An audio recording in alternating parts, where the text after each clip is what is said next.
দাদু ভাই কাজ হয়ে গেছে। দাদু ভাই তোর মা চলে আসবে, তাড়াতাড়ি নামিয়ে আয়। আচ্ছা ঠিক আছে দাদু ভাই, নামছি। আর শোনো, বাবাকে এই সিসি ক্যামেরার পাসওয়ার্ডটা এক্ষুনি দিতে হবে। আর দাদু ভাই তাড়াতাড়ি চলো, নাহলে মা চলে আসবে। ঠিক আছে চলো দাদু ভাই।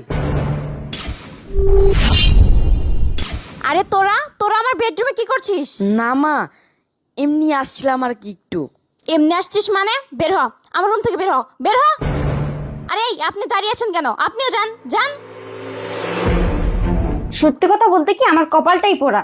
একদিকে ওই সৎ ছেলে আর একদিকে ওই বুড়া বেটা, এই দুজনকে আমার ঘাড়ে চাপিয়ে দিয়ে মহারাজ মনের আনন্দে ওই প্রবাসে ঘুরে বেড়াচ্ছে। বাবা মার চাপে পড়ে এমন একটা মানুষকে বিয়ে করলাম যে বিয়ের পরে চলে গেল প্রবাসে, আর যাকে ভালোবাসি তাকেও বাসায় আনতে পারি না এই দুইটার জন্য। যাই হোক, একটা কাজ করি, আমার ভালোবাসার মানুষকে ফোন দিয়ে বাসায় নিয়ে আসি। হ্যালো জান, তুমি কেমন আছো? আরে আর বলো না,